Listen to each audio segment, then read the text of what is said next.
গল্পকথন by Kallol চ্যানেলে আপনারা শুনছেন হুমায়ুন আহমেদের লেখা মিসির আলি সিরিজের গল্প কহেন কবি কালিদাস। আজ তৃতীয় এবং শেষ পর্ব।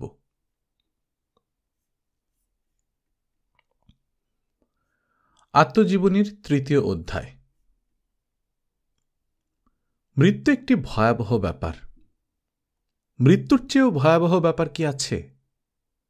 অবশ্যই আছে। মৃত্যুর চেয়েও ভয়াবহ ব্যাপার আমি ঘটতে দেখলাম। ইথেন মারা গেল সন্ধ্যাবেলায়।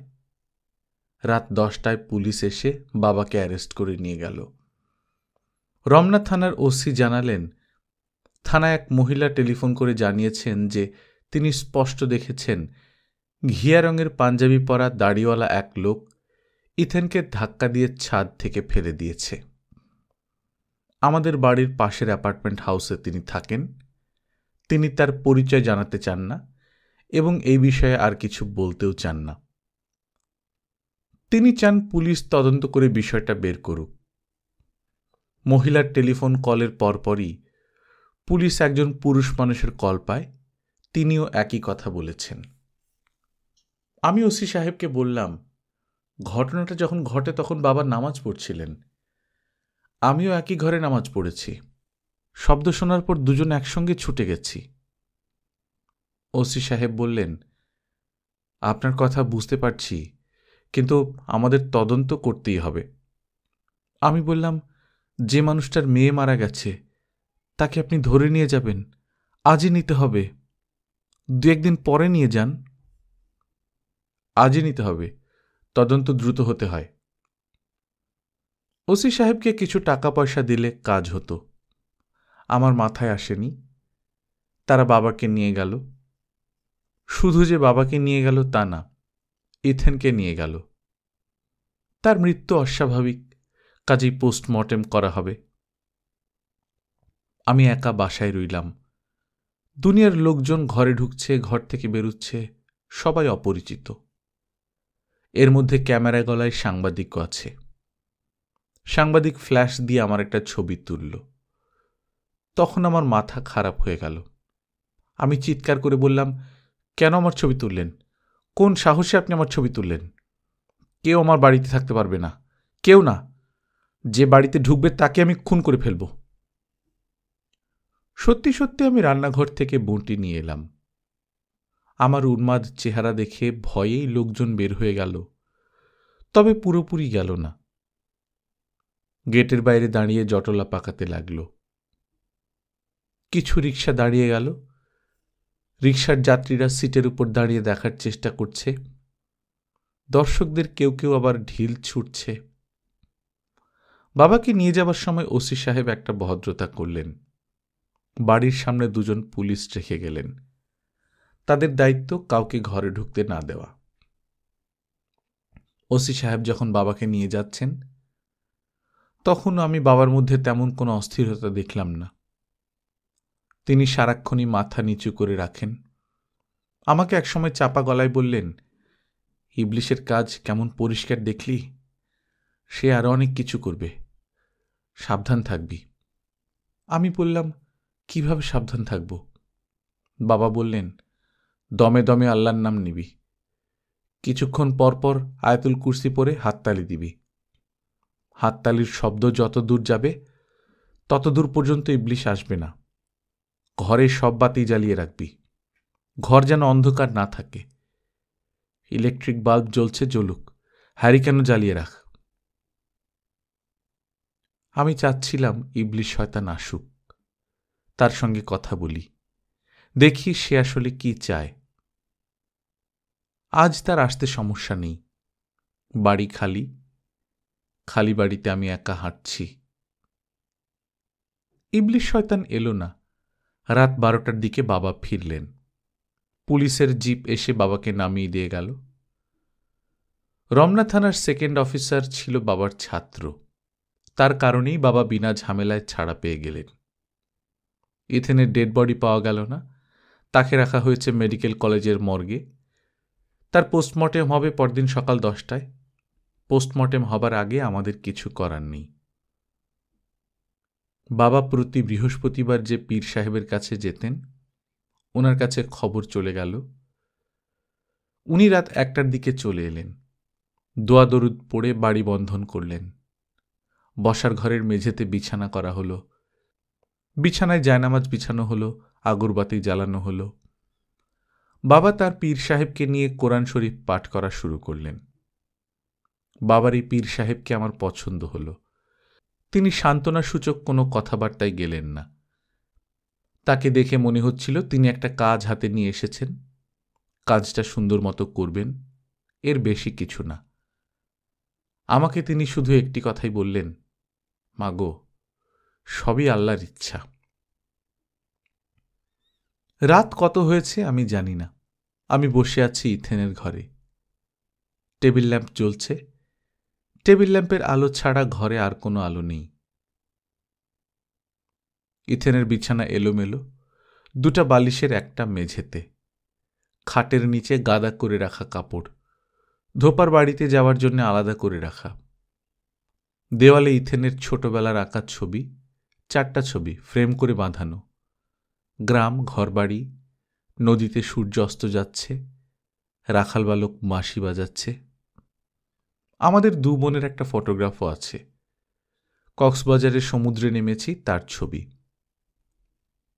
ইথেন সমুদ্রের হাত থেকে রক্ষা করার জন্য শাড়ি সামান্য উঁচু করছে। তার সুন্দর ফর্সা পা দেখা যাচ্ছে। এখন অবশ্য দেখা যাচ্ছে না। বাবা কালো স্কচ টেপ দিয়ে পায়ের এই অংশ ঢেকে দিয়েছেন। আমার অদ্ভুত লাগছে। আমি একজন মৃত মানুষের ঘরে বসে আছি। এখনো তার শরীরের গন্ধ ঘরে ভাসছে, অথচ সে নেই। পাশের ঘর থেকে কোরআন পাঠের আওয়াজ আসছে। মাঝে মাঝে আসছে আগরবাতির গন্ধ। এই গন্ধটা মনে করিয়ে দিচ্ছে এই বাড়িতে মৃত্যু এসেছে। কোথায় রেখেছে ইথেনকে? এই চিন্তাটা অস্পষ্টভাবে আমার মাথায় আসছে। চিন্তাটা দূর করতে চাচ্ছি, কিন্তু পারছি না। ঢাকা মেডিকেল কলেজের মর্গ কেমন আমি জানি না। আরও অনেক বেওয়ারিশ লাশের সঙ্গে সে শুয়ে আছে, নাকি তাকে আলাদা করে রাখা হয়েছে? সে কি ঠান্ডা মেঝেতে শুয়ে আছে, নাকি টেবিলে রাখা হয়েছে? সকালবেলা আসবেন ডাক্তাররা, কাটাকুটি করবেন। দরজায় টোকা পড়ছে।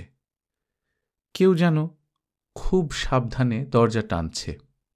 আমি বললাম, কে?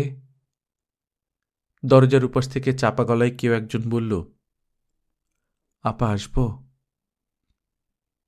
আমি এই গলা চিনি, ইথেনের গলা। গলা সামান্য ভাঙা ভাঙা। ঠান্ডা লাগলে ইথেনের গলা সামান্য ভেঙে যায়। আমি আবারও বললাম, কে? দরজার উপাস থেকে ইথেন বলল, আপা আমি। তুমি যদি ভয় না পাও আমি ঘরে আসব। আসি? আমি জবাব দিলাম না। আমার মাথা কাজ করছে না। ইথেনের ঘরে বসে তার কথা ভাবছিলাম বলেই কি আমি প্রবল ঘোরের জগতে চলে গেছি? হ্যালুসিনেশন হতে শুরু করেছে। আমার এখন কি করা উচিত? বাবাকে ডাকা উচিত, নাকি আমি ইথেনকে ঘরে ঢুকতে বলবো? দরজায় ইথেনের হাত দেখা যাচ্ছে, চুড়ি পরা ফর্সা হাত, সবুজ কাচের চুড়ি। কত উঁচু থেকে সে পড়েছে।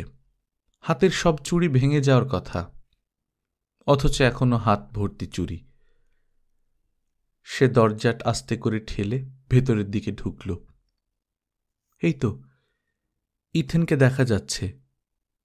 তার বড় বড় শান্ত চোখ, ফর্সা চেহারা। আপা, তুমি কি ভয় পাচ্ছ? না। ওরা আমাকে একটা ঠান্ডা বাক্সে ভরে রেখেছে।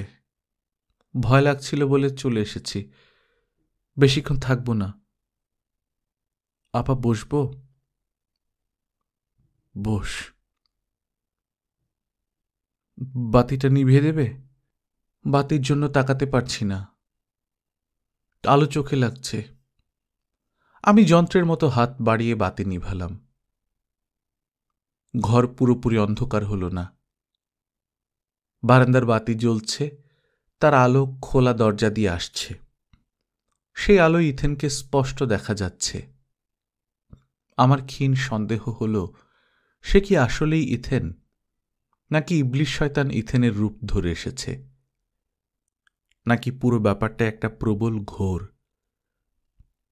আপা, বাবার সঙ্গে ওই লোকটা কে? ওনার পীর সাহেব। তোকে একটা কথা বলতে এসেছি আপা, কথাটা বলেই চলে যাব। কি কথা? তুই সাবধানে থাকিস। ইবলিশ শয়তান তোকেও মারবে, সামান্য অসাবধান হলেই মারবে। কিভাবে সাবধান থাকব? তাকে তুই ধাঁধার মধ্যে রাখবি, সে যেন তোকে পরিষ্কার কখনো বুঝতে না পারে। কিরকম ধাঁধা? তুই যে তার মতলব বুঝতে পারছিস, এটা তাকে বুঝতে দিবি না। আমার বুদ্ধি কম, আমি তার কাছে ধরা খেয়ে গেছি। তোর বুদ্ধি বেশি, তুই পারবি। ইথেন, আমার বুদ্ধি কিন্তু বেশি না। তাহলে এক কাজ কর, খুব বুদ্ধি আছে এমন কারোর কাছে যা। খুব বুদ্ধি আছে এমন কাউকে আমি চিনি না। এখন চিনিস না, পরে চিনবি। অতি বুদ্ধিমান একজন মানুষের সঙ্গে তোর পরিচয় হবে, তার সাহায্য চাইবি। বুঝব কি করে সে অতি বুদ্ধিমান? তাকে একটা ধাঁধা জিজ্ঞেস করবি, দেখবি ধাঁধার জবাব দিতে পারে কিনা। প্রথমে শুরু করবি সহজ ধাঁধা দিয়ে, তারপর কঠিনের দিকে যাবি। আপা, এই ধাঁধাটা দিয়ে শুরু কর। কহেন কবি কালিদাস, পথে যেতে যেতে, নাই তাই খাচ্ছ, থাকলে কোথায় পেতে। ইথেন হাসছে। সে আগের মতো হয়ে যাচ্ছে, হাসি খুশি গল্পবাজ মেয়ে। সে শব্দ করেই হাসছে। পাশের ঘরে নিশ্চয়ই সেই হাসির শব্দ পৌঁছেছে। বাবা এবং তার পীর সাহেব কোরআন পাঠ বন্ধ করেছেন। বাবা উঠে আসছেন, তার পায়ের শব্দ পাওয়া যাচ্ছে। ইথেন বলল, আপা যাই। বাবা ঘরে ঢুকে ক্লান্ত গলায় বললেন, হাসছিস কেন মা? শরীর খারাপ লাগছে? মাথায় যন্ত্রণা? দুটো ঘুমের ট্যাবলেট খেয়ে শুয়ে থাক। তিনি আমার পাশে বসে মাথায় হাত বুলাচ্ছেন। আমি কাঁদতে শুরু করেছি, কিন্তু আমার কান্নার শব্দ হাসির মতো শোনাচ্ছে। বাবা বিড়বিড় করে বললেন, তুই কাঁদছিলি, অথচ আমার কাছে মনে হচ্ছিল কেউ একজন হাসছে। বিপদে আপদে মানুষের মাথা ঠিক থাকে না, কি শুনতে কি শোনে। আমি বললাম, বাবা একটা কাজ করবে, আমাকে ঢাকা মেডিকেল কলেজে নিয়ে যাবে? আমি মর্গের বারান্দায় দাঁড়িয়ে থাকব। বাবা বললেন, ঠিক হবে না রে মা। আমি বললাম, কেন ঠিক হবে না? অবশ্যই ঠিক হবে। তোমার মেয়েটা একা পড়ে আছে, একা একা ভয় পাচ্ছে। বাবা বললেন, এত রাতে কিভাবে যাব? রিক্সা নিশ্চয়ই পাওয়া যাবে, আর যদি না পাওয়া যায় আমরা হেঁটে যাব। বাবা দাঁড়া, পীর সাহেবকে জিজ্ঞেস করে দেখি। ওনাকে জিজ্ঞেস করার কিছু নেই বাবা, ওনার মেয়ে মর্গে পড়ে নেই, তোমার মেয়ে পড়ে আছে। বাবা তুমি আমার কথা বিশ্বাস করো, সে খুবই ভয় পাচ্ছে। তুই ওখানে গিয়ে কি করবি? আমি একটা জায়নামাজ নিয়ে যাব, মর্গের বারান্দায় জায়নামাজ বিছিয়ে সূরা ইয়াসিন পড়ব। রাত ৩টায় আমরা ঢাকা মেডিকেল কলেজের মর্গে উপস্থিত হলাম। দারোয়ান গেট খুলে দিল। সে আমাদের দেখে মোটেই অবাক হল না। সে নিশ্চয়ই আমাদের মতো অনেককে এভাবে আসতে দেখেছে। সহজ স্বাভাবিক গলায় পশ্চিম কোন দিকে দেখিয়ে জিজ্ঞেস করল, অজুর পানি লাগব? আমি বললাম, আমার বোনের ডেড বডি মর্গে আছে, তাকে এক নজর দেখা কি সম্ভব? দারোয়ান বলল, নিয়ম নাই। আমি বললাম, ভাই একটু খোঁজ নিয়ে দেখেন না সম্ভব কি না। সুপারভাইজার সাহেব হুকুম দিলে তালা খুলতে পারি। কাছে যাইতে পারবেন না, দূর থেকে দেখবেন। তালা খুলনের জন্য খরচ দিবেন। খরচ কত? 500 টাকা লাগবো। 500 টাকা আমি দেব। দেখি সুপারভাইজার সাহেব আছে কিনা। ওনার হুকুম বিনা পারবো না। 1000 টাকা দিলেও পারবো না। আমার চাকরি বিলা হয়ে যাইব। বাবা জায়নামাজ বিছিয়ে সূরা ইয়াসিন পড়া শুরু করেছেন। তার পীর সাহেব চোখ বন্ধ করে তসবি টানছেন। আমি অপেক্ষা করছি সুপারভাইজারের জন্য। সুপারভাইজার সাহেবকে পাওয়া গেল। তিনি চাবি হাতে খুলে দিতে এলেন। আমি 500 টাকার একটা নোট তার হাতে দিলাম। তিনি বললেন, আরও 200 লাগবে। আমার 500, দারোয়ানের 200। আমি আরও 200 টাকা দিলাম। সুপারভাইজার সাহেবের সঙ্গে মর্গে ঢুকলাম। মর্গে 100 পাওয়ারের বাতি জ্বলছে একটা। 3টা ডেড বডি, 3টাই আলাদা আলাদা টেবিলের উপর। প্রতিটা ডেড বডি সাদা কাপড়ে ঢাকা। ইথেন বলেছিল তাকে রাখা হয়েছে একটা বাক্সের ভেতর। এটা ঠিক না। ঘরের ভেতর ফিনাইলের কড়া গন্ধ। সুপারভাইজার বললেন, ইথেন আছে মাঝখানের টেবিলে। আমি চমকে সুপারভাইজারের দিকে তাকালাম। ইথেনের নাম সুপারভাইজারের জানার কথা না। আমি চাপা গলায় বললাম, আপনি কে? সুপারভাইজারের ঠোঁটের কোণে হাসি। আমি বললাম, আপনি কে? বোনকে দেখতে আসছেন, দেখেন। এত প্রশ্ন কি জন্য? তবে না দেখলে ভালো করবেন। আপনি কে? আমি তোমার স্যার। আমার নাম রকিব। আমি তোমার সঙ্গে ঘষাঘষি খেলা খেলতাম। এখন চিনেছ? হ্যাঁ, চিনেছি। মরা মানুষের সঙ্গে আমার কোনো ব্যবসা নাই। আমার ব্যবসা জীবিত মানুষের সঙ্গে। তারপরে তোমার খাতিরে আসছি। বোনকে দেখার যখন এত শখ, দেখো। এই সময় ভয়ঙ্কর একটা ব্যাপার ঘটল। সাদা চাদরের ভেতর থেকে ইথেন বলল, আপা, খবরদার আমাকে দেখিস না। খবরদার না। আমি অজ্ঞান হয়ে মেঝেতে পড়ে গেলাম। যখন জ্ঞান ফিরল তখন দেখি আমি ইথেনের বিছানায় শুয়ে আছি। আমার গায়ে চাদর, মাথার উপর ফ্যান ঘুরছে। পাশের ঘর থেকে বাবার সূরা ইয়াসিন পড়ার শব্দ শোনা যাচ্ছে। বাবার পীর সাহেব এক মনে জিকির করছেন। হাসপাতালের মর্গে আমার যাওয়া, ইবলিশের সঙ্গে দেখা হওয়া, অজ্ঞান হয়ে পড়ে যাওয়া, সবই আমার স্বপ্ন কিংবা কল্পনা। এখানে সামান্য সমস্যা আছে।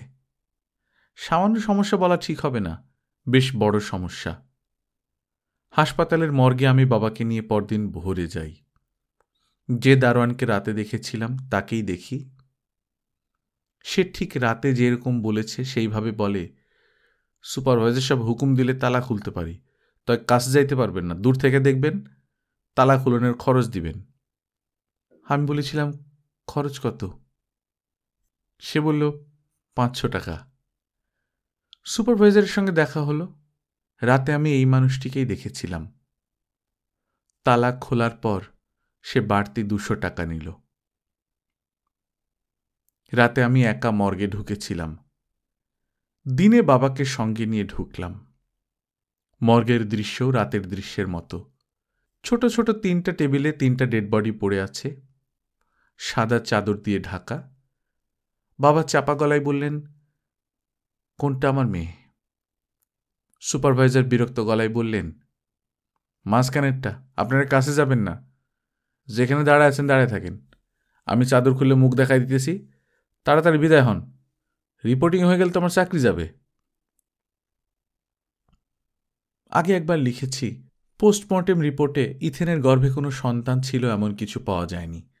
শুধু লেখা ছিল, উচ্চস্থান হইতে পতনজনিত কারণে মৃত্যু। কোথায় কোথায় আঘাত লেগেছে তার বর্ণনা। তাহলে এই কাজটা ইথেন কেন করল? কেন ছাদ থেকে লাফিয়ে পড়ল? সে কি মানসিকভাবে অসুস্থ ছিল? সে কি ধরে নিয়েছিল সে প্রেগনেন্ট? মনোবিদ্যায় এরকম রোগের উল্লেখ আছে। আমি ইথেনকে নিয়ে এরকম একটা ছবি দেখেছিলাম। ছবির নাম দ্য ইয়েলো স্নেক। সেই ছবিতে এক মহিলার হঠাৎ ধারণা হলো তিনি প্রেগনেন্ট। তার ভেতর প্রেগনেন্সির সমস্ত লক্ষণ প্রকাশিত হলো। ডাক্তারের কাছে ইউরিন টেস্ট করালেন, সেই টেস্টেও পজিটিভ পাওয়া গেল। তখন মহিলা স্বপ্নে দেখলেন তার পেটে যে সন্তান এসেছে সে কোনো মানব শিশু না, একটা সাপ। ভয়াবহ ছবি। ইথেনের কি একই সমস্যা ছিল? তার পেটের সন্তান, এই বিষয়ে সে যে নিশ্চিত ছিল তার একটা প্রমাণ আমার কাছে আছে। সে তার সন্তানকে একটা চিঠিও লিখে রেখে গিয়েছিল। প্রিয় HCHO, হ্যালো, তোমার নাম পছন্দ হয়েছে? ফর্মালডিহাইড। আমি তোমার মা, আমার নাম ইথেন। আমি সাধারণ হাইড্রোকার্বন, অথচ তুমি হলে সুপার রিঅ্যাক্টিভ ফর্মালডিহাইড। পানিতে যদি ইথেন ছেড়ে দাও পানির কিছুই হবে না, পানি পানির মতোই থাকবে, ইথেন থাকবে ইথেনের মতো। আর যদি পানিতে ফর্মালডিহাইড ছাড়ো, কত না কাণ্ড হবে। তুমি পৃথিবীতে আসবে কত না কাণ্ড ঘটাবার জন্যে। আফসোস, তোমার এই কত না কাণ্ড দেখার সুযোগ আমার হবে না, কারণ আমি বেঁচে থাকব না। এটি তোমার মা। মিসির আলি খাতা বন্ধ করলেন, ঘড়ির দিকে তাকালেন। রাত 11:10। তার খাটে নাসরিন বই খাতা নিয়ে বসেছে। মিসির আলি যখন পড়েন সেও তখন পড়ে। মিসির আলি তাকে এরই মধ্যে বর্ণ পরিচয় করিয়ে দিয়েছেন। ছোট ছোট শব্দ সে এখন পড়তে পারে। লেখাপড়া শেখার প্রতি তার প্রবল আগ্রহ মিসির আলিকে মুগ্ধ করেছে। নাসরিন বলল, খালুজান চা খাবেন? চা বানাবো? মিসির আলি বললেন, চা 1 কাপ খাওয়া যেতে পারে। নাসরিনের চোখে মুখে আনন্দের আভাস দেখা গেল। এই মানুষটার জন্য যে কোনো কাজ করতে পারলেই তার ভালো লাগে। নাসরিন, জি খালুজান। তোমার বুদ্ধি কেমন? বুদ্ধি ভালো। কেমন বুদ্ধি পরীক্ষা হয়ে যাক তো। একটা ধাঁধা জিজ্ঞেস করব, দেখি জবাব দিতে পারো কিনা। কহেন কবি কালিদাস, পথে যেতে যেতে নাই তাই খাচ্ছ, থাকলে কোথায় পেতে? পারবো না খালুজান। তাহলে তো বুদ্ধি কম। আমি নিজেও পারছি না। আমারও তোমার মতোই বুদ্ধি কম। নাসরিন গম্ভীর গলায় বলল, বুদ্ধি কম থাকুন ভালো খালুজান। বুদ্ধি কম থাকা মোটেই ভালো না। মানুষের বুদ্ধি হওয়া উচিত খুরের মতো। খুরের মতো বুদ্ধি কারে বলে? খুরে যেমন ধার থাকে, বুদ্ধিতেও থাকবে সেরকম ধার। যেমন সায়রা বানু। তোমার কি মনে হয় মেয়েটার বুদ্ধি বেশি না? ওনার বুদ্ধি খুবই ভালো, কিন্তু ওনার মাথার গণ্ডগোল আছে। ওনারা আমি বেজায় ভয় পাই। কেন? উনি রাইতে কেমন জানি করে, ঘুমায় না, কার সাথে যেন কথা কয়, পুরুষের মতো গলায় কথা কয়। তুমি জানো কিভাবে? প্রথমে তো আমি ওনার ঘরেই ঘুমাইতাম। আপা থাকে একা। উনার ঘরের মেঝেতে কম্বলের একটা বিছনা ছিল আমার জন্যে। শেষে আপারে বলছি আমি এখানে থাকবো না, আমার ভয় লাগে। তখন আপা আমার অন্য ঘরে পাঠাই দিছে। সায়রা মাঝে মাঝে পুরুষের গলায় কথা বলতো? জি। কি বলতো? কি বলতো জানি না, ইংরেজিতে কথা বলতো। খালুজান, আমার ইংরেজি পড়া শিখাইবেন? অবশ্যই শেখাবো। তার আগে আসো দেখি চেষ্টা করে দুজনে মিলে এই ধাঁধার অর্থ বের করতে পারি কিনা। কহেন কবি কালিদাস, এই বাক্যটার কি কোনো রহস্য আছে? 3টা শব্দই শুরু হয়েছে ক দিয়ে। ক এর অনুপ্রাস। 3টা ক। অঙ্কের কোনো ধাঁধা না তো? খালুজান, কালিদাস কে? কালিদাস ছিলেন বিরাট কবি। মেঘদূত, শকুন্তলা, এরকম 6টা অতি বিখ্যাত কবিতার বই লিখেছিলেন। উনি মহারাজা বিক্রমাদিত্যের সভাকবি ছিলেন। বিক্রমাদিত্যের আরেক নাম দ্বিতীয় চন্দ্রগুপ্ত। বিক্রমাদিত্য নিজে ছিলেন পিশাচ সিদ্ধ। একবার এক পিশাচ তাকে 3টা প্রশ্ন করেছিল। পিশাচ বলেছিল, এই 3টা প্রশ্নের কোনোটার উত্তর যদি ভুল হয় তাহলে আমি তোমাকে হত্যা করব, আর যদি 3টা প্রশ্নেরই সঠিক জবাব দিতে পারো তবে আমি তোমার বশ হব। বিক্রমাদিত্য 3টা প্রশ্নেরই জবাব দিতে পেরেছিলেন। প্রশ্নগুলো কি খালুজান? প্রশ্নগুলো তো এই মুহূর্তে মনে নেই, তবে এইটুকু মনে আছে প্রশ্নগুলো ছিল রহস্যময়। মহারাজা বিক্রমাদিত্যের উত্তর ছিল সহজ সরল। নাসরিন গম্ভীর গলায় বলল, পিশাচ আপনারে প্রশ্ন করলে পার পাইব না, আপনি পারবেন। সায়রা বানু এবং মিসির আলী মুখোমুখি বসে আছেন। সায়রা বানু তার রকিং চেয়ারে, সে একটু আগে দুলছিল, এখন দুলছে না, তার চোখের দৃষ্টি স্থির। ভ্রু সামান্য কুঁচকে আছে, তাকে কোনো একটা বিষয় নিয়ে চিন্তিত মনে হচ্ছে। আজ তাকে খানিকটা অসুস্থ মনে হচ্ছে। টেনে টেনে নিঃশ্বাস নিচ্ছে। এক ফাঁকে সে তার পাশে রাখা ব্যাগ থেকে ইনহেলারের শিশি হাতে নিল, দুবার পাফ নিল। মেয়েটির কি অ্যাজমা আছে? অ্যাজমা একটি সাইকোসোমেটিক ব্যাধি। মনের ঝামেলা থেকে এই রোগ হয়, বেশ কষ্টকর ব্যাধি। মিসির আলী লক্ষ্য করলেন মেয়েটা দুলতে শুরু করেছে। সম্ভবত ইনহেলারের পাফ নেবার পর তার একটু ভালো লাগছে। সারা বলল, চাচা, আজ যে একটা বিশেষ দিন, সে বিষয়ে আপনি জানেন? মিসির আলী বিস্মিত হয়ে বললেন, বিশেষ কি দিন বলো তো? আপনি জানেন না? না। আমার হাতে চায়ের কাপ দেখেও বুঝতে পারছেন না? না। আপনার কাজের মেয়ে যে নতুন শাড়ি পরেছে, এটা চোখে পড়েনি? শাড়ি সে তো মাঝে মাঝেই পরে, আজ নতুন শাড়ি পরেছে এটা খেয়াল করিনি। সায়রা হাসি মুখে বলল, চাচা, আজ ঈদ। ঈদ বলি আপনার এখানে দিনের বেলা উপস্থিত হয়ে চায়ের কাপ হাতে নিয়ে বসেছি। রমজান মাসের সকালে নিশ্চয়ই চা খেতাম না। আজ আমি এসেছি আপনাকে সালাম করতে।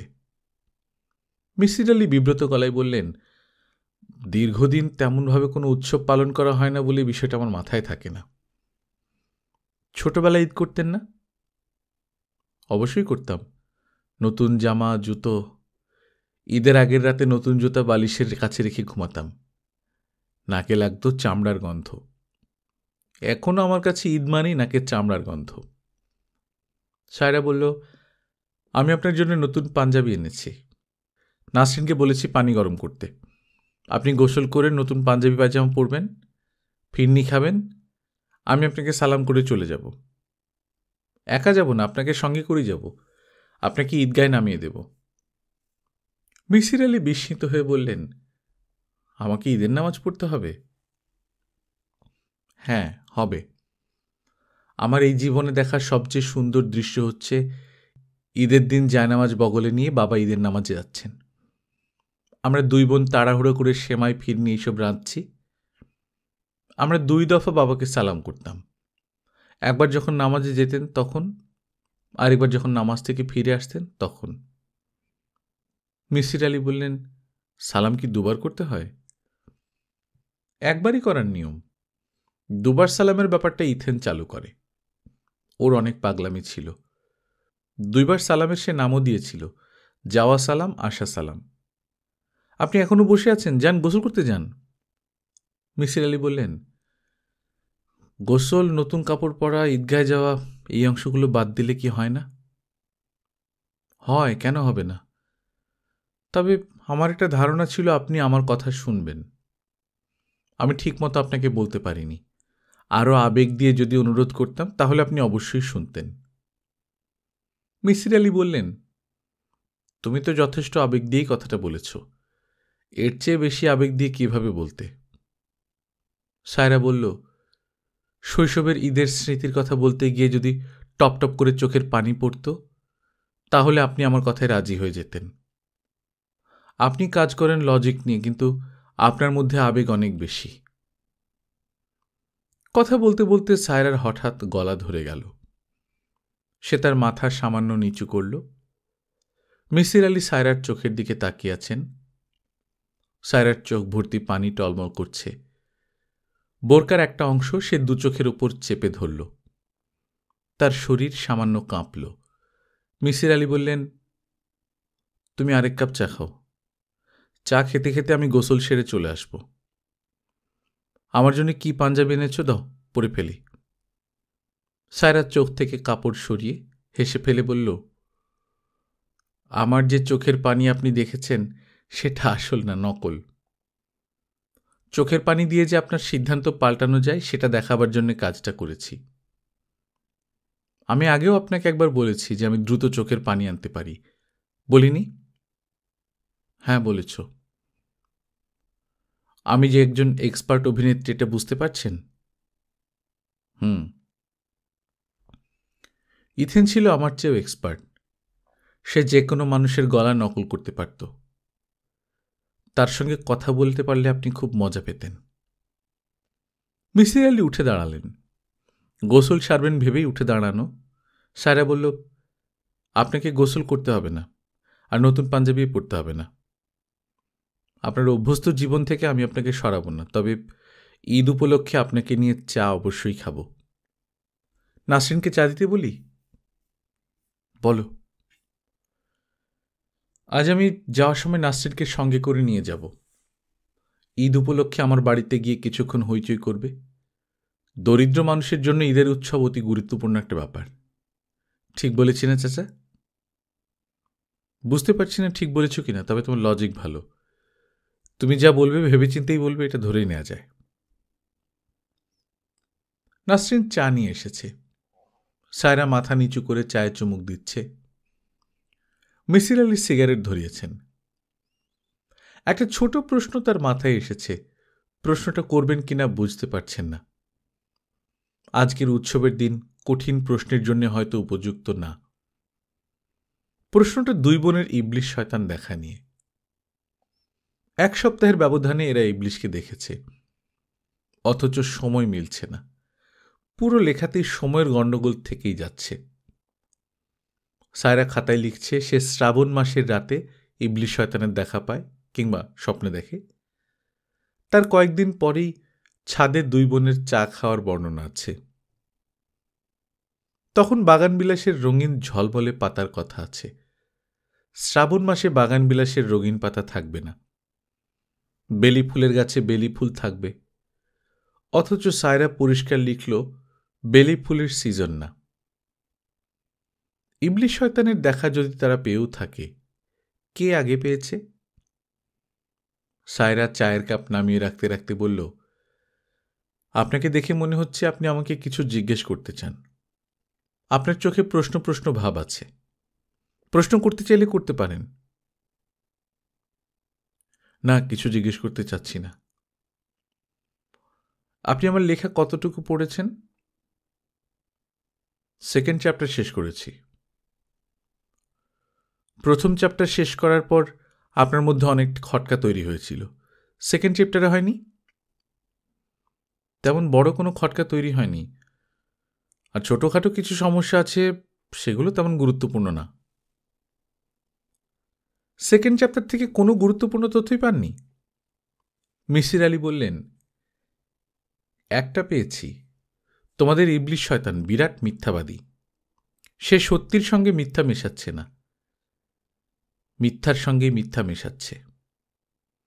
তোমার মা মোটেই হিন্দু মহিলা ছিলেন না, তার নাম রহিমা বেগম। তোমার বাবার সংক্ষেপে রমা রাখতেন। সায়রা শান্ত গলায় বলল, এই তথ্য আমি আমার খাতার কোথাও লিখিনি, আপনি কোথায় পেয়েছেন? মিসির আলি দ্বিতীয় সিগারেটটা ধরাতে ধরাতে বললেন, আমার এক ছাত্র বগুড়া আজিজুল হক কলেজে অধ্যাপনা করে। তাকে চিঠি লিখে বিষয়টা জানাতে বলেছিলাম, সে চিঠিতে জানিয়েছে। স্যারে বলল, আমি কি চিঠিটা পড়তে পারি? অবশ্যই পারো। তিনি চিঠিটা এনে দিলেন। শ্রদ্ধেয় স্যার, সালাম নেবেন। আমি আপনার চিঠি পেয়ে যার পর নাই বিস্মিত হয়েছি। আপনি যে আমার নাম মনে রেখেছেন, এই আনন্দই আমার রাখার জায়গা নেই। আমার কথাটা আপনি বাড়াবাড়ি হিসেবে নেবেন না। আপনার সকল ছাত্রছাত্রী যে আপনাকে কোন চোখে দেখে তা আপনি ধারণাও করতে পারবেন না। যাই হোক, মূল প্রসঙ্গে আসি। আপনার চিঠি যেদিন পাই সেদিনই আমি সারিয়াকান্দি রওনা হই।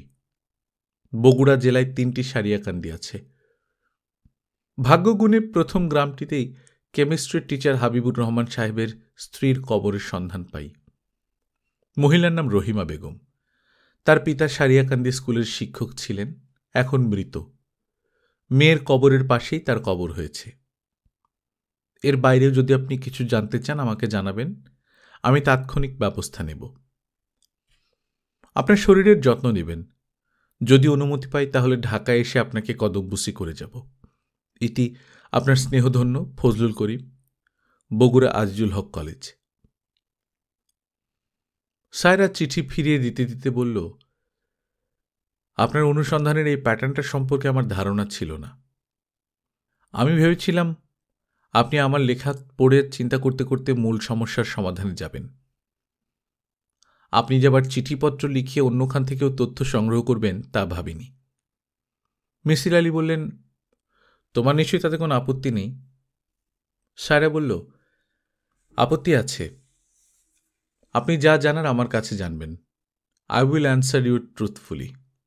বাইরের কাউকে কিছু জানাতে পারবেন না। ঠিক আছে। সায়রা উঠে দাঁড়াতে দাঁড়াতে বলল, আমি এখন চলে যাব। আপনি কি আমার কাছ থেকে বিশেষ কিছু জানতে চান? মিসির আলী বললেন, তোমাদের বাড়ির ইলেকট্রিসিটি বিলগুলো দেখতে চাই।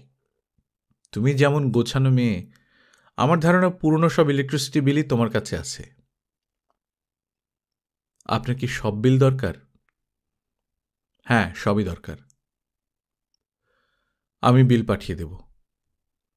সায়রা দ্রুত ঘর থেকে বের হল। নাসরিনকে তার সঙ্গে করে নিয়ে যাবার কথা ছিল, সে নিল না। মনে হয় ভুলে গেছে। সে আরও একটা ব্যাপার ভুলে গেছে, মিসির আলীকে ঈদের সালাম করা। সে বলেছিল এই বাড়িতে তার আসার উদ্দেশ্য মিসির আলীকে সালাম করা। কোনো কারণে সায়রা অবশ্যই আপসেট। ফজল করিমের লেখা চিঠিটা কি এর কারণ হতে পারে? মিসির আলী ঠিক ধরতে পারছেন না। ঈদের দিনটা নাসরিনের বৃথা গেল না। মিসির আলী তাকে নিয়ে বেড়াতে বের হলেন। বাচ্চা একটা মেয়ে নতুন শাড়ি পরে ঈদের দিন ঘরে বসে থাকবে, এটা কেমন কথা? তিনি তাকে চিড়িয়াখানায় নিয়ে গেলেন। নাসরিন আগে কখনো চিড়িয়াখানায় আসেনি। সে বিস্ময়ে অভিভূত হয়ে গেল। হাতিতে চড়ল, আইসক্রিম খেল 4টা। বানরের খাঁচার সামনে থেকে তাকে নড়ানোই যাচ্ছিল না। মিসির আলী বললেন, মজা পাচ্ছিস না কি রে মা? নাসরিন বলল, হ। সন্ধ্যার দিকে তারা যখন ফিরছে, বের হবার গেটের কাছাকাছি চলে এসেছে, তখন নাসরিন ফিসফিস করে জানালো সে আরেকবার জলহস্তি দেখতে চায়। মিসির আলী হাসি মুখে তাকে জলহস্তি দেখাতে নিয়ে গেলেন। রাত্রে নাসরিনকে নিয়ে বেড়াতে গেলেন হোটেলের মালিক হারুন ব্যাপারীর বাসায়। হারুন ব্যাপারী আনন্দে অভিভূত হয়ে গেল। সে চোখ কপালে তুলে বলল, আপনি আসছেন, এটা কেমন কথা? মিসির আলী বললেন, ঈদের দিন বেড়াতে আসব না? অবশ্যই আসবেন। আপনি আমার বাড়িতে আসছেন, এটা যে আমার জন্য কত বড় ভাগ্যের ব্যাপার সেটা আমি জানি। ঠিকানা পেলেন কই? আপনার হোটেলে গিয়েছিলাম, সেখানে এক ছেলের কাছে জোগাড় করেছি।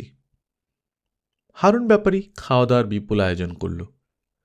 শুধু খাওয়া দাওয়া না, রাতে তাদের সঙ্গে সেকেন্ড শো সিনেমা দেখতে যেতে হলো।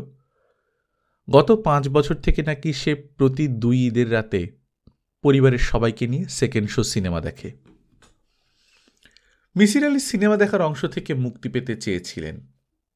ক্ষীণ গলায় বলেছিলেন, ঈদের দিন সিনেমা দেখাটা আপনাদের পারিবারিক ব্যাপার, সেখানে আমি ঠিক। হারুন ব্যাপারী কঠিন গলায় বললেন, যে বলে আপনি আমার পরিবারের লোক না, তার গালে যদি আমি জুতা দিয়ে 2 বাড়ি না দিছি, তাইলে আমার নাম হারুন ব্যাপারী না। ছবি দেখে মিসির আলী যথেষ্টই মজা পেলেন। ছবির নাম জিদ্দি সন্ত্রাসী। সেখানে একজন ভয়ঙ্কর সন্ত্রাসীর প্রেম হয় কোটিপতির একমাত্র কন্যা চামেলির সঙ্গে। খবর জানতে পেরে চামেলির বাবা শিল্পপতি ওসমান সন্ত্রাসীকে জীবিত অথবা মৃত ধরার জন্যে 10 লক্ষ টাকা পুরস্কার ঘোষণা করেন। চামেলি একদিন সন্ত্রাসীকে বাবার সামনে উপস্থিত করে বলে, দাও দাও এখন পুরস্কারে 10 লক্ষ টাকা, এই টাকা আমি দরিদ্র জনগণকে দান করব। এদিকে জানা যায় সন্ত্রাসীও আসলে সন্ত্রাসী না, সেও আরেক কোটিপতি এবং হাইকোর্টের প্রধান বিচারপতির একমাত্র সন্তান। তাকে শিশু অবস্থায় চুরি করে নিয়ে যায় এক বেদের দল। সেই বেদের দলের এক ষোড়শী কন্যার সঙ্গে সেই সন্ত্রাসী রাজার বিয়ে ঠিক হয়। বিয়ের রাতে জানা যায় এই বেদেনী কন্যা, তার নামও আবার কাকতালীয়ভাবে চামেলি, আসলে মানুষ নয়, সে নাগিন। ইচ্ছে মতো সে মানুষের বেশ ধরতে পারে, আবার সাপও হয়ে যেতে পারে। নাগরাজের সঙ্গে তার বিরোধ বলেই সে লুকিয়ে বেদেনী কন্যা সেজে মনুষ্য সমাজে বাস করে। মিসির আলি পুরো সময়টা কাটল কার সঙ্গে কার কি সম্পর্ক এটা চিন্তা করে বের করতে। কোন চামেলি আসলে নাগিন কন্যা, এটা নিয়ে তিনি খুবই ঝামেলায় পড়লেন। নাসরিনকে বারবার জিজ্ঞেস করতে হচ্ছে, এই চামেলি কি আসলে নাগিন নাকি সে মানুষ? বেদের দলের সর্দার এবং নাগরাজ কি একই ব্যক্তি নাকি আলাদা? শেষ দৃশ্যে নাগরাজ এবং নাগিন কন্যার একই সময় মৃত্যু হল। দুজনেই সাপ হয়ে একজন আরেকজনকে দংশন করল। ভয়াবহ জটিলতা। ছবি দেখে ফেরার পথে নাসরিন ঘোষণা করল সে তার সমগ্র জীবনে দুজন সত্যিকারের ভালো মানুষ দেখেছে। দুজনকেই সে খালুজান ডাকে। মিসির আলি বললেন, একজন যে আমি এটা বুঝতে পারছি, আরেকজনকে? নাসরিন বলল, আরেকজন সায়রা আপামনির বাবা, উনার নাম হাবিবুর রহমান।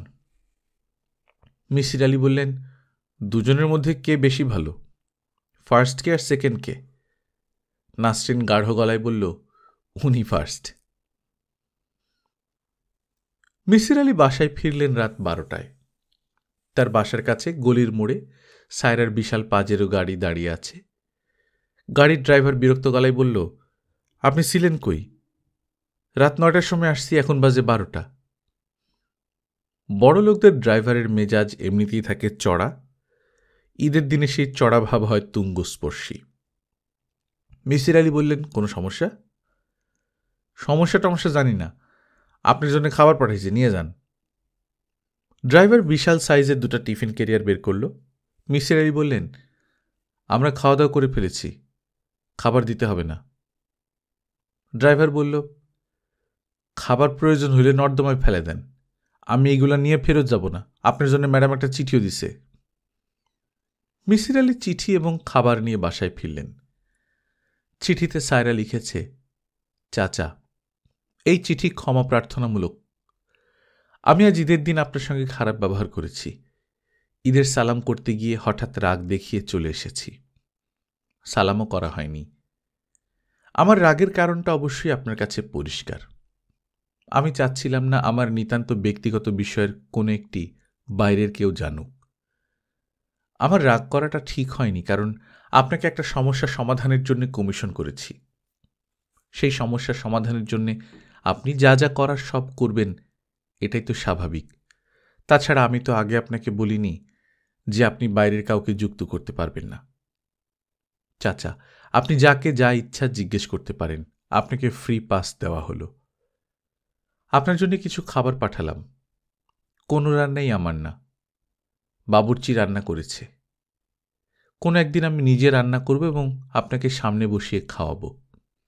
আমি কেমিস্ট্রির ছাত্রী। কেমিস্ট্রির ছাত্রছাত্রীরা ভালো রাঁধুনি হয়, এটা কি জানেন? কারো রান্না ভালো হয়, কারো রান্না খারাপ হয়। কেন হয় সেটা কেমিস্ট্রির পয়েন্ট অফ ভিউ থেকে আপনাকে বুঝিয়ে বলবো। আমার ধারণা আপনার ভালো লাগবে। আমার বাবা কেমিস্ট্রি শিক্ষক বলেই বোধহয় উনার রান্নার হাত অসাধারণ। মার মৃত্যুর পর প্রায়ই এমন হয়েছে যে ঘরে কাজের লোক নেই, রান্না করতে হচ্ছে, তাও একদিন দুদিন না, দিনের পর দিন। বাবা সবচেয়ে ভালো রাঁধেন মটরশুঁটি দিয়ে কই মাছের ঝোল এবং করলা দিয়ে চিংড়ি মাছ। আপনি একদিন বাবার সঙ্গে দেখা করতে চেয়েছেন, আমি ব্যবস্থা করব, যেদিন আসবেন বাবার হাতে রান্না খাবেন। চিঠিটা দীর্ঘ হয়ে গেল। কেন দীর্ঘ হলো শুনলে আপনার হয়তোবা সামান্য মন খারাপ হবে। আমার অ্যাজমার টান উঠেছে। কিছুক্ষণ আগে নেবুলাইজার ব্যবহার করেছি, তাতে লাভ হয়নি, শ্বাসকষ্ট হচ্ছে। যখন শ্বাসকষ্ট হয় তখন যদি প্রিয় কোনো কাজে নিজেকে ব্যস্ত রাখি তাহলে কষ্টটা কম হয়। আপনার কাছে চিঠি লেখার ব্যাপারটা ততক্ষণ শ্বাসকষ্ট টের পাচ্ছি না। চাচা, আপনি ভালো থাকবেন। ও আচ্ছা, আপনাকে একটা বিশেষ থ্যাঙ্কস চিঠির শুরুতে দিতে চেয়েছিলাম, ভুলে গিয়েছি। এখন দিয়ে দিই। আপনি যে কাজের মেয়েটিকে লেখাপড়া শিখিয়েছেন, এটা আমার ভালো লেগেছে। মেয়েটি অতি ভালো। তাকে রাখা হয়েছিল বাবার সেবার জন্য। বাবাও মেয়েটিকে অত্যন্ত স্নেহ করেন, কিন্তু আমাদের কারোরই মনে হয়নি এই মেয়েটিকে লেখাপড়া শেখানো যায়। আপনার মনে হয়েছে। এইসব আপাতত তুচ্ছ কর্মকাণ্ড দিয়ে কিন্তু একজন মানুষ অন্য একজন মানুষের কাছ থেকে আলাদা হয়। বিনীত, সায়রা বানু। স্কটল্যান্ডের এবারডিন বিশ্ববিদ্যালয়ের সাইকোলজির ফুল প্রফেসর সর্দার আমির হোসেন মিসির আলীকে একটি চিঠি কুরিয়ার সার্ভিসে পাঠিয়েছেন। শ্রদ্ধেয় স্যার, আমার সালাম নেবেন। আপনার চিঠির জবাব দিতে কিছুটা দেরি করে ফেললাম। শুরুতেই ক্ষমা প্রার্থনা করছি সেজন্য।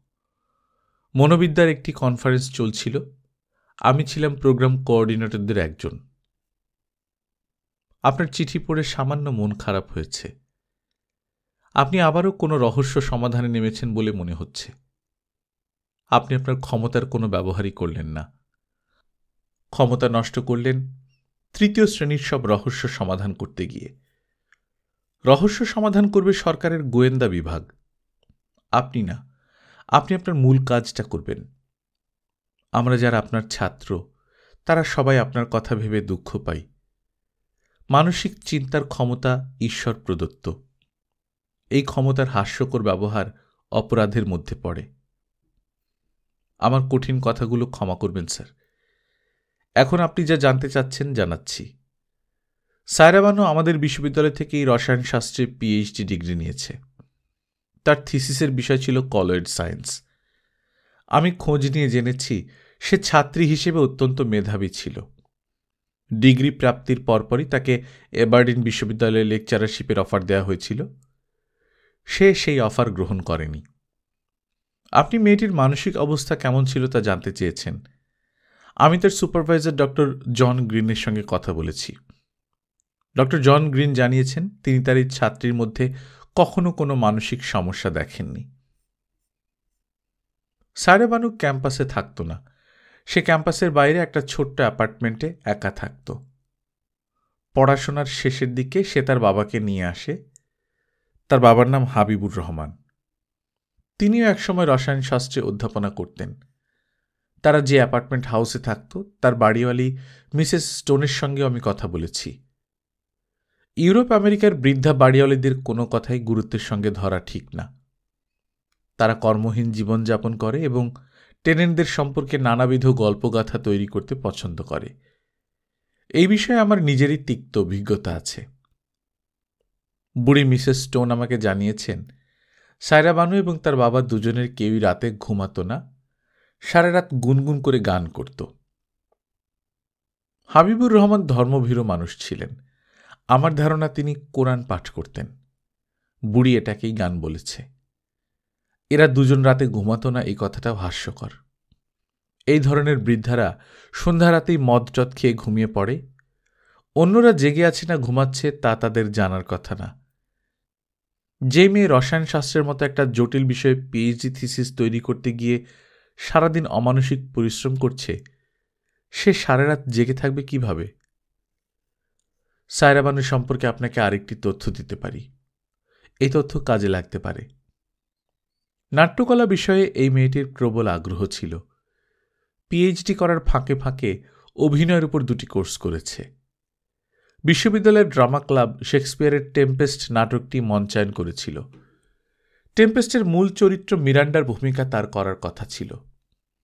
দীর্ঘদিন মিরান্ডা চরিত্রের জন্য রিহার্সালও করেছে।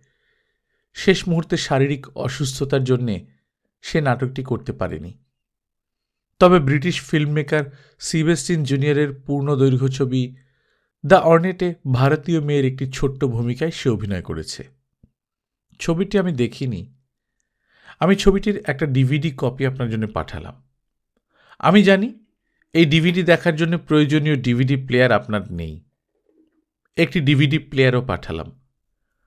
প্রাক্তন ছাত্রের এই উপহার আপনি গ্রহণ করবেন, এই আশা অবশ্যই করতে পারি। আপনি বিশেষভাবে জানতে চাইছিলেন সায়রা বানু কোনো মানসিক ডাক্তারের চিকিৎসাধীন ছিল কিনা। এই বিষয়ে আমি কোনো তথ্য বের করতে পারিনি। মানসিক রোগের ডাক্তাররা রোগীদের সম্পর্কে কোনো তথ্য বাইরে প্রকাশ করেন না। তার জন্য কোর্টের নির্দেশ প্রয়োজন হয়। আপনি যদি স্যার আরও কিছু জানতে চান, আমার ইমেইল নম্বর দিচ্ছি। চিঠি চালাচালির চেয়ে ইমেইলে যোগাযোগ সহজ হবে। বিনীত, সর্দার আমির হোসেন। কেমন আছো সায়রা? চাচা, আমি ভালো আছি। খুব ভালো আছো সেরকম তো মনে হচ্ছে না। কিছুক্ষণের মধ্যে 2 বার ইনহেলার নিলে। আমার মন ভালো না চাচা। যখন আমার মন খারাপ থাকে তখন শ্বাসের সমস্যা হয়। মন খারাপ কেন? আমার হাজব্যান্ডের শরীর হঠাৎ বেশি খারাপ হয়েছে। কাল রাতে তাকে হাসপাতালে ভর্তি করতে চেয়েছিলাম, সে রাজি হয়নি। বলেছে জীবনের শেষ কিছুদিন সে নিজের বাড়িতে কাটাতে চায়। উনি কি নিশ্চিত যে তার জীবনের শেষ সময় এসে গেছে? উনি নিশ্চিত না হলেও আমি নিশ্চিত। কিভাবে এত নিশ্চিত হচ্ছ? ইবলিশ শয়তান এসে তোমাকে বলে গেছে যে তিনি মারা যাচ্ছেন? আমাকে বলেনি, বাবাকে বলেছেন। চা খাবে? না। খাও, তোমার সঙ্গে আমিও চা খাবো। এসো কিছুক্ষণ মন খুলে গল্প করি। আমার ধারণা তোমার সঙ্গে আমার আর কখন দেখা হবে না। কেন? কারণ দেখা হবার কোনো প্রয়োজন নেই। আমি ইবলিশ শয়তান ঘটিত যে সমস্যা তার সমাধান করেছি। সমাধান জানার পর তুমি আমার কাছে আসবে তা মনে হয় না। সমাধান করে ফেলেছেন? হ্যাঁ, করেছি। আপনি কি আমার লেখা পুরোটা পড়েছেন? আমি 3rd চ্যাপ্টার পর্যন্ত পড়েছি। আরও 2টা চ্যাপ্টার আছে, সেটা পড়বেন না? না। কেন? তুমি লেখাটা মূলত লিখেছ আমাকে কনফিউজ করবার জন্য। আমি যতই পড়ছি ততই কনফিউজড হচ্ছি। ইবলিশ যেমন করে সত্যের সঙ্গে মিথ্যা মেশায়, তুমি নিজেই তা করেছ। অতি গুরুত্বপূর্ণ কিছু তথ্য গোপন করেছ, আবার অতি তুচ্ছ তথ্য খুবই গুরুত্বের সঙ্গে বর্ণনা করেছ। সায়রা বানু কিছুক্ষণ চুপ করে থেকে ক্ষীণ স্বরে বলল, আপনার সমাধানটা কি বলুন। সমাধান তুমি নিজেও করেছ, অনেক আগেই করেছ, তাই না? হ্যাঁ। তাহলে আমার কাছে এসেছো কেন? কনফার্মেশনের জন্য। আপনার যতটা আস্থা আপনার বুদ্ধির উপর আছে, আমার ততটা নেই। মিসির আলি উঠে দাঁড়াতে দাঁড়াতে বললেন, চা নিয়ে আসি, চা খেতে খেতে কথা বলি। আগে কথা শেষ হোক, পরে চা খাবেন। মিসির আলি বসে পড়লেন। চা এখন খেতে চাচ্ছি না কেন আপনাকে বলি। চা খেলে আপনি সিগারেট ধরাবেন। এমনিতে আমার শ্বাসকষ্ট, সিগারেটের ধোঁয়ায় শ্বাসকষ্টটা বাড়বে। এখন বলুন আপনার সমাধান। তুমি তোমার গলার স্বর পুরুষদের মতো করতে পারো, তাই না? সায়রা বানু চমকালো না, সহজ গলায় বলল, হ্যাঁ। তোমার বোন যখন আলাদা ঘরে থাকা শুরু করলো তখন তুমি জানলার বাইরে থেকে পুরুষের মতো গলা করে কথা বলতে। ইবলিশ শয়তান সেজে কথা বলা। হ্যাঁ, ও আলাদা থাকতে গেল তখন আমার খুব রাগ হলো। আমি তাকে ভয় দেখাতে চেয়েছিলাম যাতে সে আবার আমার সঙ্গে থাকতে শুরু করে। ইবলিশ শয়তান সেজে তুমি তোমার বাবার সঙ্গেও কথা বলেছ? হ্যাঁ, বলেছি। ওনাকে ভয় দেখাতে চেয়েছ? হ্যাঁ, বাবাকে ভয় দেখানোটা জরুরি ছিল। তুমি তোমার মায়ের মৃত্যু সম্পর্কে যে বর্ণনাটা দিয়েছ সেটা ভুল। তুমি লিখেছ ছাদের ঠিক যে জায়গা থেকে পড়ে গিয়ে ইথেনের মৃত্যু হয়েছে, তোমার মার মৃত্যু সেখান থেকে পড়েই হয়েছে। অথচ তোমার মায়ের মৃত্যু কিন্তু এই বাড়িতে হয়নি। এই বাড়িতে হয়নি, তবে তার মৃত্যু ছাদ থেকে পড়েই হয়েছিল। তোমাদের বাড়ির পুরনো ইলেকট্রিসিটি বিলগুলো ঘেঁটে আমি একটা মজার তথ্য পেয়েছি। দেখলাম 5 মাস তোমরা এই বাড়িতে ছিলে না। এই তথ্যটা মজার কেন? এই তথ্যটা মজার, কারণ তখন প্রশ্ন আসে, এই 5 মাস তোমরা কোথায় ছিলে? হঠাৎ উধাও হয়ে গেলে কেন? আপনি ইঙ্গিত করার চেষ্টা করছেন যে আমরা ইথেনের বাচ্চা ডেলিভারির জন্য বাইরে গিয়েছি। কিন্তু আমি তো খাতায় লিখেছি যে ইথেনের পোস্টমর্টেম করা হয়, তার পেটে কোনো বাচ্চা পাওয়া যায়নি। মিসির আলি বললেন, এমন কি হতে পারে না যে ওই 5 মাস তোমরা গোপনে কোথাও ছিলে, ইথেনের বাচ্চা হয়েছে, বাচ্চাটাকে কোথাও দত্তক দিয়ে তোমরা চলে এসেছ? চাচা, আপনি চা খেতে চেয়েছিলেন, চা খান। মেয়েটা কোথায়? ওকে চা বানাতে বলুন। মিসির আলি বললেন, মেয়েটিকে আমি আজ ইচ্ছে করেই বাসায় রাখিনি। আমি চাচ্ছিলাম না আমাদের কথাবার্তার সময় সে থাকুক। আমার এক বন্ধু আছে, নাম হারুন ব্যাপারী। নাসরিনকে ও বাড়িতে পাঠিয়েছি। আজ সারাদিন ওই বাড়িতেই থাকবে। চা আমাকেই বানাতে হবে। তোমার জন্য বানাবো? হ্যাঁ। মিসির আলি চা এনে দেখেন সায়রা কাঁদছে, নিঃশব্দ কান্না। তিনি সায়রার দিকে চায়ের কাপ এগিয়ে দিলেন। সায়রা নিঃশব্দে চায়ের চুমুক দিল, ক্ষীণ গলায় বলল, আপনি ইচ্ছে করলে সিগারেট ধরাতে পারেন। মিসির আলি সিগারেট ধরালেন। সায়রা বলল, কথা শেষ করুন। ইথেনের মৃত্যুর পর রমনা থানায় একজন মহিলা এবং একজন পুরুষের টেলিফোন কলটা খুবই রহস্যজনক। আমি তোমাদের ওই বাড়িটি দেখতে গিয়েছি, গাছগাছালিতে ঢাকা বাড়ি। এই বাড়ির ছাদে কি হচ্ছে না হচ্ছে তা দূরের অ্যাপার্টমেন্ট হাউস থেকে দেখে বোঝার উপায় নেই, অথচ এর মধ্যে একজন দেখে ফেলল ঘিয়ে রঙের পাঞ্জাবি। অন্ধকারে কোনো রং দেখা যায় না, কাজেই যে বলেছে ঘিয়ে রঙের পাঞ্জাবি, তাকে দেখতে হয়েছে খুব কাছ থেকে, কিংবা সে জানে যে হত্যাকাণ্ডটি করেছে তার গায়ে ছিল ঘিয়ে রঙের পাঞ্জাবি। ওই ভয়াবহ দিনে তোমার বাবার গায়ে ঘিয়ে রঙের পাঞ্জাবি ছিল? হ্যাঁ। মিসির আলি সিগারেটে টান দিয়ে বললেন, টেলিফোন দুটো আমার ধারণা তুমি করেছ, প্রথমে মেয়ে গলায়, তারপর পুরুষের গলায়। আমি টেলিফোন করব কেন? দুটো কারণে করবে। যাতে তোমার বাবা তোমাকে সন্দেহ না করেন, যাতে তোমার বাবার ধারণা হয় কাজটা ইবলিশ শয়তান করেছে। তোমার বাবার রূপ ধরে সে ছাদে গেছে, তারপর তোমার বোনকে ধাক্কা দিয়ে ফেলেছে। সায়রা বলল, আপনার ধারণা আমি ইথেনকে ধাক্কা দিয়ে ফেলেছি? মিসির আলি বললেন, আমি এই বিষয়ে পুরোপুরি নিশ্চিত। হত্যাকারীর মোটিভ থাকে, আমার মোটিভ কি? পুরো ঘটনা আমি যদি অন্যভাবে সাজাই তাহলে তোমার একটা মোটিভ বের হয়ে আসে। সাজাবো? সাজান। তার আগে আমার একটা প্রশ্ন। আপনার ধারণা আমি একজন ভয়ঙ্কর হত্যাকারী, মোটামুটি ইবলিশ শয়তানের কাছাকাছি। তাই যদি হয়, আমি আপনার কাছে সাহায্যের জন্য আসব কেন? আপনাকে তাহলে আমার প্রয়োজন কেন? আমাকে তোমার কেন প্রয়োজন সেটা পরে বলি, আগে পুরো ঘটনা অন্যভাবে সাজাই। ঠিক আছে, সাজান। তুমি লিখেছ ইথেনের মৃত্যু যেভাবে হয়েছে তোমার মার মৃত্যু সেভাবে হয়েছে। তাহলে ধরে নেই তুমি নিজেই তোমার মাকে ধাক্কা দিয়ে ফেলেছ। কেন ফেলেছ আমি জানি না, এই অংশটি আমার কাছে পরিষ্কার না। আমার ধারণা মৃত্যু বিষয়ে তোমার বাবার মনে কোনো খটকা ছিল। খটকা দূর করার জন্য ইবলিশ শয়তানের উপস্থিতি তুমি কাজে লাগালে। আরেক কাপ চা খাবে? না। তুমি চাইলে আমি আলোচনা বন্ধ রাখতে পারি। আপনার যা বলার বলুন, আমি শুনছি।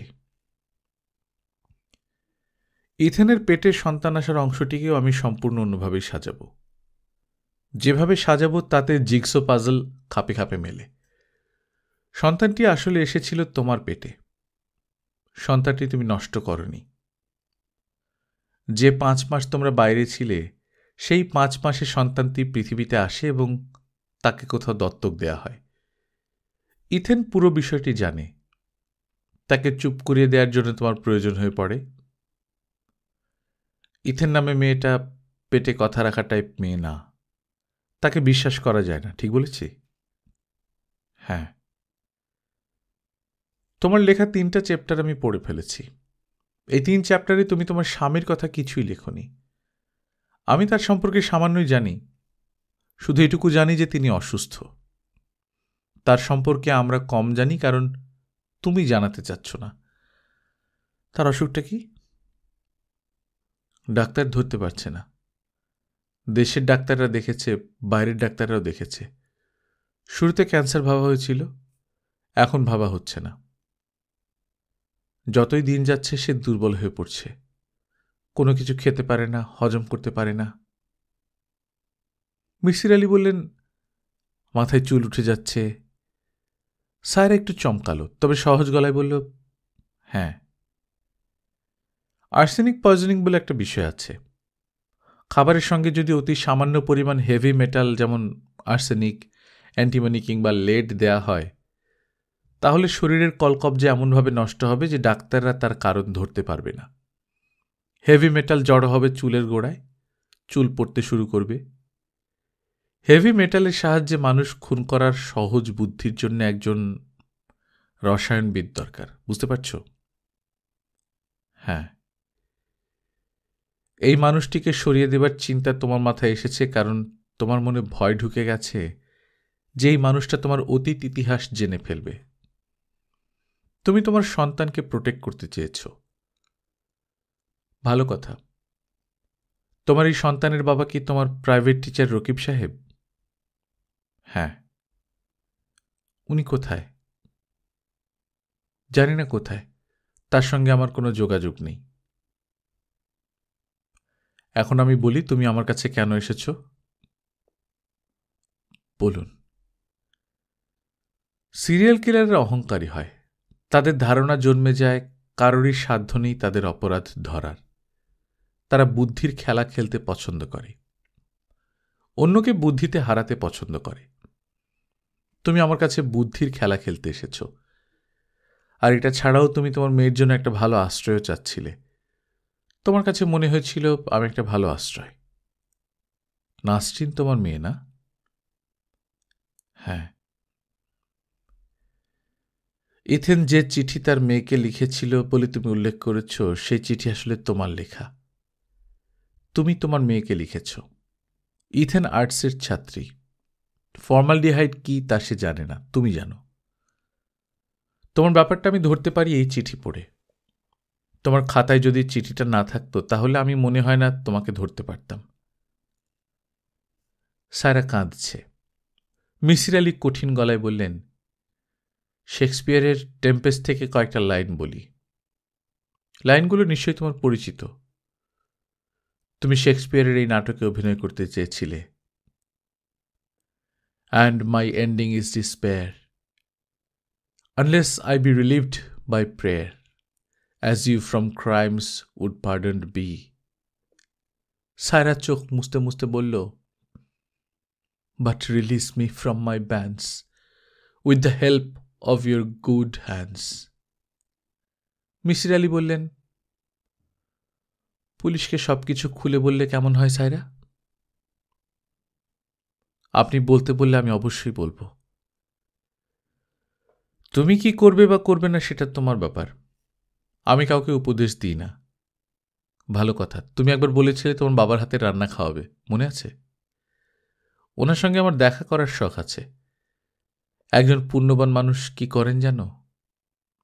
তিনি যখন কাউকে হাত দিয়ে স্পর্শ করেন তখন তার অন্ধকার নিজের ভেতর নিয়ে নেন। সায়রা বলল, চাচা, আপনি কি আমাকে একটু হাত দিয়ে ছুঁয়ে দেবেন? মিসির আলী বললেন, না, কিন্তু তারপরেও হাত বাড়িয়ে দিলেন। গল্পকথন বাই কল্লোল চ্যানেলে আপনারা শুনছিলেন হুমায়ুন আহমেদের লেখা মিসির আলী সিরিজের গল্প কহেন কবি কালিদাস। আজ তৃতীয় পর্বের মাধ্যমে শেষ হয়ে গেল। আমরা নিয়মিত গল্প পাঠ করে শোনাচ্ছি। আপনারা যারা প্রথমবার মতো শুনছেন কাইন্ডলি সাবস্ক্রাইব করে নেবেন। গল্প পাঠ ভালো লাগলে বন্ধুদের সঙ্গে শেয়ার করবেন। নিজে ভালো থাকবেন, আশপাশের লোকজনকে ভালো রাখবেন। টাটা।